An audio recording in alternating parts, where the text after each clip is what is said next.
반갑습니다. 타임 레버리지. 시간을 들여 막대한 수익으로 치환한다. 소중한 하루가 밝았습니다. 모두들 연휴는 좀 잘 보내고 계신가요? 혹시라도 운전하시다가 들으시는 분들께서는 안전운전 꼭 조심해서 다니시길 바라겠고, 마시는 것도 좀 많이 드셨으면 좋겠습니다. 아무쪼록 오늘도 정직, 성실, 겸손, 꾸준하게 또 나아가 보시죠. 야, 최근에 뭐 비트코인이 장난이 아니네요. 추석 선물은 BTC의 신고가로 좀 보답받는 느낌도 드는 것 같습니다. 뭐 12만 3천 달러를 뚫었다. 뭐 원화 기준으로는 1억 7천만 원을 훌쩍 넘어가지고 뭐 1억 8천만 원 선 어렵지 않게 넘어줄 수 있을 거라고도 느껴지는데요. 그에 반해 달러는 최저를 꾸준히 기록하고 있습니다. 늘 강조드렸던 것처럼 도널드 트럼프의 취임 이후에 꾸준하게 달러 인덱스는 하향 안정화를 보여주면서 대략 97에서 8 왔다 갔다 하고 있고요. 그에 반해 안전자산으로 치부되는 실물금 그리고 그와 연동되어 있다고 볼 수 있는 비트코인은 최고 기록을 찍어주면서 세대적 거시경제 변화 신호탄이 나와지고 있다. 화폐에 대한 패러다임이 점점 바뀌어가고 있고요. 금융 시스템이 새롭게 리셋되는 시대가 다가와지고 있다. 왜 그들이 2008년에 미국발 금융위기 1년 뒤인 2009년 1월이었죠? P2P 디지털 캐시 시스템인 비트코인을 세상에 발표시켰는지 우리는 그들의 속내를 바라보면서 현재 가치 투자를 이어가고 있습니다. 이 모건 스탠리에서도 최근에 이런 얘기를 하죠. 비트코인은 온라인 금이다. 디지털 골드로 주목을 해야 된다라고 하면서 이 암호화폐 쪽 디지털 자산 투자 비중을 약 2에서 4% 정도는 권장하는 이런 스탠스의 변화를 보여주고 있습니다. 모건 스탠리만 하더라도 탑10 안에 들어가는 자산운용사죠. 뭐 블랙록, 뱅가드, 피델리티, UBS, 스테이트스트리트 다음으로 모건 스탠리가 들어와 있는데 현재도 거의 뭐 한 탑5 정도 되는 그런 자산운용사로 볼 수가 있습니다. 아무쪼록 아직까지는 이 암호화폐 섹터에 투자하는 것 자체가 하이 리스크, 하이 리턴이다. 이런 식으로 생각하시는 분들이 많으실 것 같은데요. 앞으로 점점 시장 캐파가 커지면서 안정성을 가져가고 아직 가치 반영이 되지 않은 글로벌 메이저 코인들은 부의 확장 국면 충분히 연출될 수 있을 것이다. 이렇게 바라보고 있습니다. 무엇보다 비트코인을 디지털 금으로 비유하면서 희소성을 강조하고 있다. 우리 항상 투자할 때 토크노믹스를 확인하자. 토큰과 이코노믹의 이 합성어라고 말씀드렸죠. 총 발행량이 제한이 있는지 없는지, 특히나 비트코인 같은 경우는 2100만 개로서 굉장히 이 수량 자체가 제한되어 있기 때문에 매우 매력적인 자산 클래스로 앞으로 더욱 급부상할 가능성이 농후해 보인다. 이렇게 좀 판단을 내리고 싶고요. 본인의 투자 위험 선호도에 따라서 이 포트폴리오를 어떻게 가져갈지 이 투자에 대한 영역 선택은 본인의 몫이라는 것을 다시 한번 권장드리고 싶어요. 그래서 저도 항상 인터뷰 나갈 때 비트코인을 뭐 절반 정도는 가져가셔라. 그리고 뭐 이더리움, XRP, 솔라나, 뭐 에이다, 도지 같은 이런 메이저 시가총액 높은 친구들 좀 병행해서 같이 분산화해서 가져가셔라.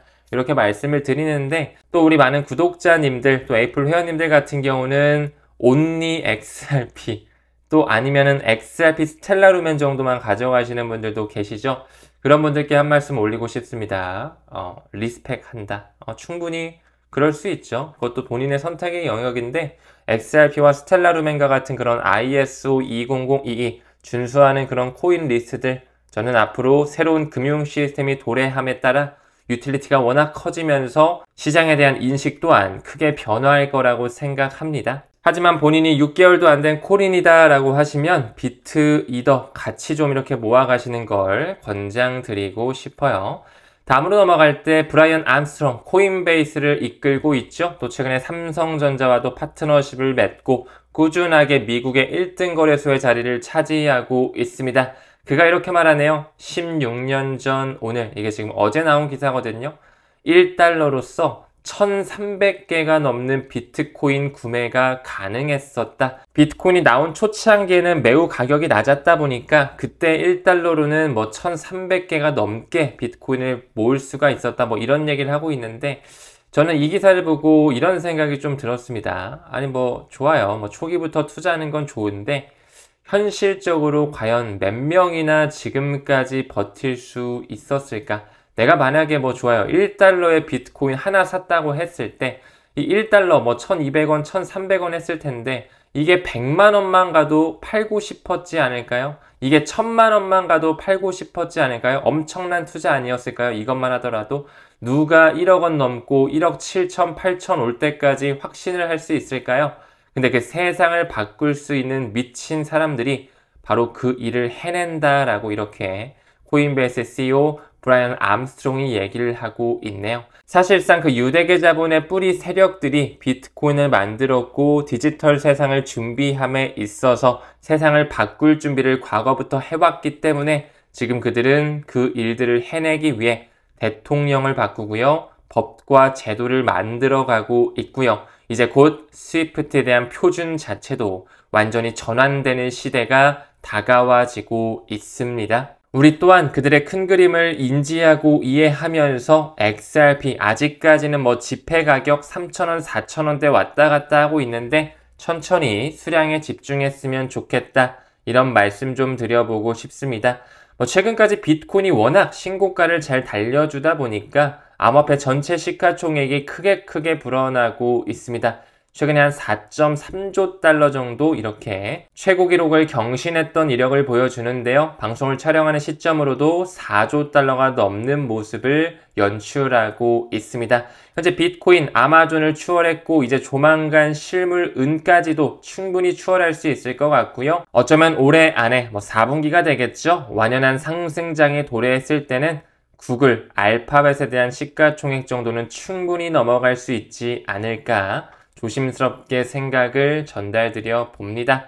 그 부분 일환으로 이더리움 고래 역시 저번 주 일주일만 밀어놓고 봤을 때 한 주 동안 1만 개에서 10만 개 정도의 이더리움을 보유한 지갑들이 지속적으로 매수를 해가지고 80만 개를 일주일 사이에 싹쓸이 했다라고 해요. 이러한 공격적인 매집은 역사적으로 대규모 랠리 초기에 주로 발생하는 현상이라는 걸 생각한다면 우리 또한 지금 내가 가지고 있는 알트코인만 왜 안 오르지? 라고 할 게 아니라 미리미리 그 시기를 준비해야 되는 그런 타임이지 않을까 생각이 듭니다. 또한 이 기사도 이틀 전에 새롭게 나온 기사인데요. 어제 영상에서도 잠깐 언급드렸죠. 일본의 게임사 이 구미가 SBI와 손잡고 원래 XRP를 한 25억엔 정도 한화 기준 230억 원 정도 이렇게 매입을 준비하고 있었어가지고 내년 2월 달까지 약 600만 개의 XRP를 모아가겠다 이렇게 비축 전략을 본격화하고 있었는데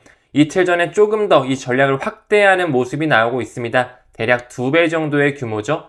546억 원 규모 자금을 새롭게 또 조달을 하면서 꾸준하게 XRP에 대한 이런 매력적인 자산 클래스라는 걸 인지하면서 움직임을 가져가고 있습니다. 이 구미의 CEO는 이렇게 말하죠. XRP 가치 상승에 대한 수익뿐 아니라 이 기업과의 협업을 통해 신규 서비스를 공동 개발할 계획, SBI가 지분 약 33% 가지고 있다라고 말씀을 드렸고요. 그뿐만 아니라 새로운 국제 송금 시스템에서 이 XRP의 역할과 SBI 금융 네트워크와의 연계성을 고려한다면 이러한 전략적 중요성이 매우 크다. 그렇기 때문에 이렇게 막대한 자금을 추가적으로 조달하고 있는 것이겠죠. 또 최근에 에너지 인프라 기업이라고 잘 알려져 있는 비보파워 역시 XRP를 추가적으로 매수하기 위해 약 1,900만 달러 정도를 조달하고 있었는데요. 이런 리플 XRP 기반 재무 전략이 가속화되다 보니까 이 비보파워에 대한 주가도 최근에 약 10% 정도는 급등했던 이력이 있습니다. 그들은 또 도플러 파이낸스와 재생 루프를 구축하며 약 2억 달러 규모로 확장하는 걸 예정 짓고 있네요. 점점 스테이킹 상품까지도 함께 가져가면서 이자 수익을 내려고 하는 모멘텀으로 볼 수가 있겠죠. 또 최근에 비보파워가 이제 한국 쪽으로 진입한다라는 그런 기사, 제가 얼마 전에 이 비보파워의 한국 대표이사님을 직접적으로 만났었는데요. 이제 슬슬 한국에서 채굴 사업도 또 진행을 할 예정으로서 강원도에 약 1000대 정도의 A식 채굴기를 보급한다라고 하네요. 그들은 태양광을 통해 전기에너지를 생산할 수 있는 능력이 있고 또 그 자문위원회인 아담 트레이드먼 자체가 반도체 ASIC 칩을 설계했던 사람이다 보니까 굉장히 싼 값에 채굴기를 들여올 수 있다라고 합니다. 아무쪼록 점점 이 비보 파워가 XRP를 모아가는 것을 글로벌적으로 하는 것뿐만 아니라 이제 우리나라까지 진입을 하면서 생태계의 영역을 확대하려고 하고 있다라는 거, 우리처럼 기노업으로 XRP를 투자한다면 매우 긍정적인 움직임이라 볼 수가 있겠죠. 다음 기사 봤을 때 골드만삭스 CEO 데이비드 솔로몬이 나오면서 1, 2년 내에 글로벌 주식시장 조정 가능성을 또 경고하고 있습니다. 지금 현재는 주식, 실물, 금, 비트코인을 필두로 한 크립토 시장이 쭉쭉 잘 나아가고 있지만 결국에는 실물 경제가 붕괴되는 하나의 큰 버블이 터지는 형태가 다시 한번 재현될 수 있지 않을까. 이 골드만삭스 CEO 데이비드 솔로몬 역시 유대계 가문 출신이라는 걸 미루어 본다면 그들의 어느 정도의 계획이 1, 2년 이내에 나올 것이다. 이렇게도 해석드릴 수 있을 것 같습니다. 다음 기사 봤을 때 카나리 캐피탈의 CEO 스티브 맥클러그가 나오면서 XRP ETF가 나온다면 최대 100억 달러 유입이 가능하다 이런 식의 포부를 내비치고 있습니다. 그는 과거에 미 비트코인 선물 ETF 첫날에 10억 달러 정도가 유입된 사례를 언급하면서 XRP ETF도 충분히 그를 상회하는 수준의 돈이 들어올 수 있다. 이런 식으로 말을 하고 있네요. 카나리 캐피탈 역시 굉장히 빠르게 XRP 현물 ETF를 신청했던 자산 운용사죠. AUM 자체가 그렇게 크지는 않지만 카나리 캐피탈이든 테오크림이든 XRP에 대한 미래 가치를 바라보고서 빠르게 좀 움직였던 그런 자산 운용사로 잘 알고 있습니다. 무엇보다 아직까지 셧다운 이슈로서 이 XRP든 솔라나든 현물 ETF에 대한 승인 연기가 불가피하다라는 이런 내용은 나오고 있지만 우리는 조금 더 시간을 내 편으로 만들면서 여유롭게 가치 투자 이어갔으면 좋겠습니다. 이제 조만간 비트가 가고 이더가 가면서 왜 내가 가지고 있는 XRP만 안 가나 이런 약간 우울성에 빠질 수 있는 시기 또한 나올 수도 있을 것 같은데요. 그 시기를 잘 버틸 수 있어야만 내가 가진 코인으로 수익률을 거둘 수 있다라는 거 강조드리면서 금일 영상 마무리 짓도록 하겠습니다. 모두 연휴 잘 보내시길 바라겠고요. 건강한 하루 보내시길 바라겠습니다. 우리는 모든 면에서 점점 더 좋아지고 있습니다. 감사합니다. 성투합시다.